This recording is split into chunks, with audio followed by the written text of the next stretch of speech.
we are going to talk about 5 different groups of people that you may think of as your enemy in this gig economy that I want you to start thinking of as your friend. And stay tuned to the end. We're going to add a bonus. Number 1 is the customer. I get it. If you go on Facebook groups, you will see nothing but complaints about customers out there. The majority of your income is not going to come from base pay from these apps. It's going to come from these customers. Think of it as you are the customer. And maybe you actually have been a customer on these apps. As a customer on some of these apps, I've dealt with some crazy delivery drivers. I had one driver who backed up right onto my lawn. I had another delivery driver who said, hey, sorry, they didn't have it, but I marked it as picked up so I could get a better tip. This is the reality of what a lot of delivery drivers are doing. And so when you put yourself in the shoes of the customer, realize they may have had multiple poor experiences with other delivery drivers. You have the opportunity to make a great impact providing this great service to them. So if it's buy one, get one free, and they only ordered one, reach out to them and see if they want two. Not because you have to, but because that's what you would want if you were the customer. Reach out, show some sympathy. Yesterday, I picked up a bunch of COVID tests for someone, and so I just left a note saying, hey, I hope everybody feels better soon.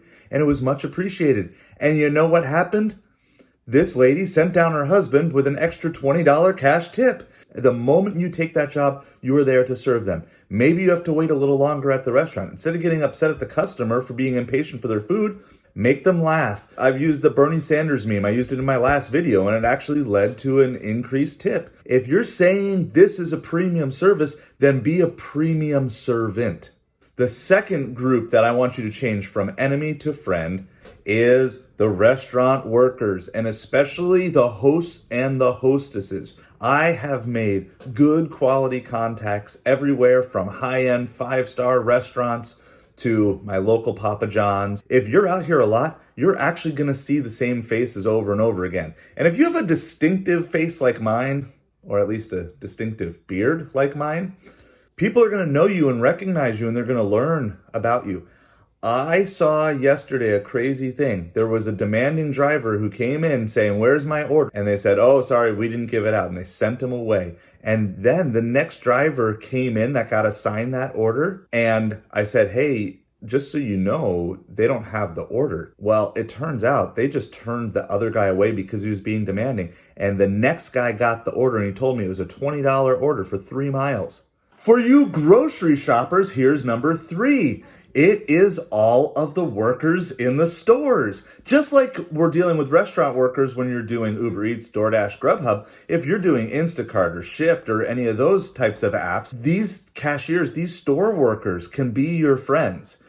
If you're willing to be polite and patient, build relationships with them. I've got 2 or 3 people at my Costco that I can go up to and say, hey, I know where everything is in this store except this one thing. And they get the joke and they'll help me out. I work to learn names of certain people and treat them as people and not just as an obstacle to get in your way. The 4th is gate guards, right? So you drive up to a gate. Sometimes it's just an automatic, you just punch in a code.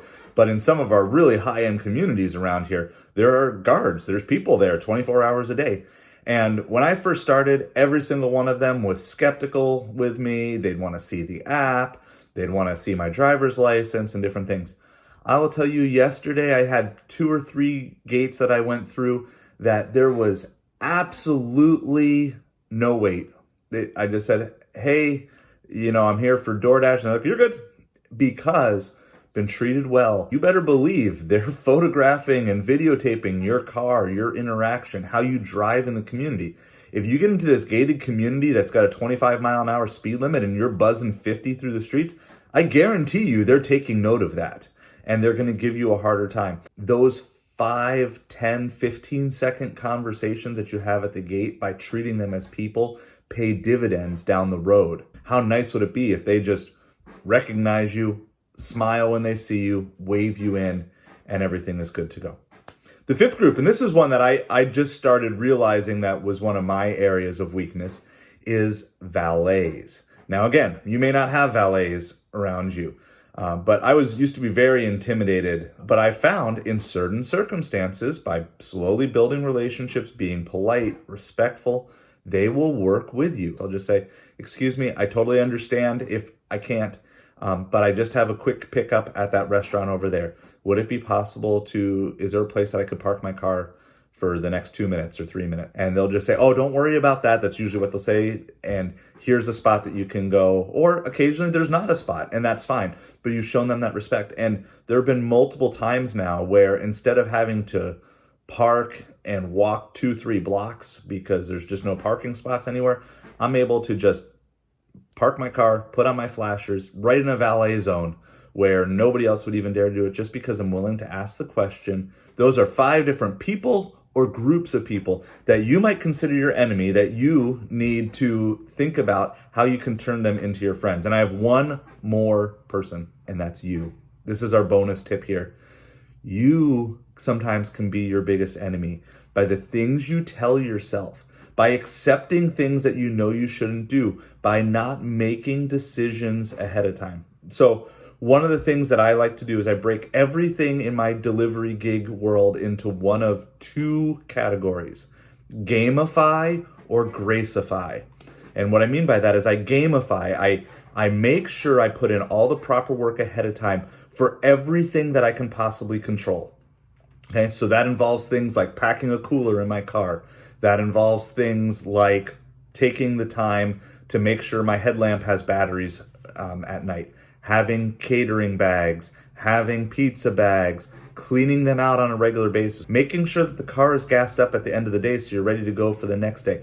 Anything that I can control that saves me time later or makes me more efficient or makes me a better delivery person, I do that ahead of time. We need to stop taking orders that we don't like. Most of the time, I'm regretting taking a bad order more than I am regretting passing on a so-so order. Then the opposite side is the things that I cannot control, and I put those under the gracify.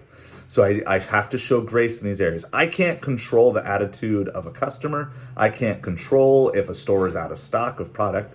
And so I offer grace under all of those circumstances. So gamify, fix all the things that you know that you can fix. Prepare the way that you can prepare, and then start offering yourself grace for the things that are completely out of your control. Start to adjust and learn and see if there's something that can prepare you for the next time. You say, okay, that time I wasn't prepared. I wasn't sure what to do, so I waited 30 minutes at the restaurant. What's my plan the next time?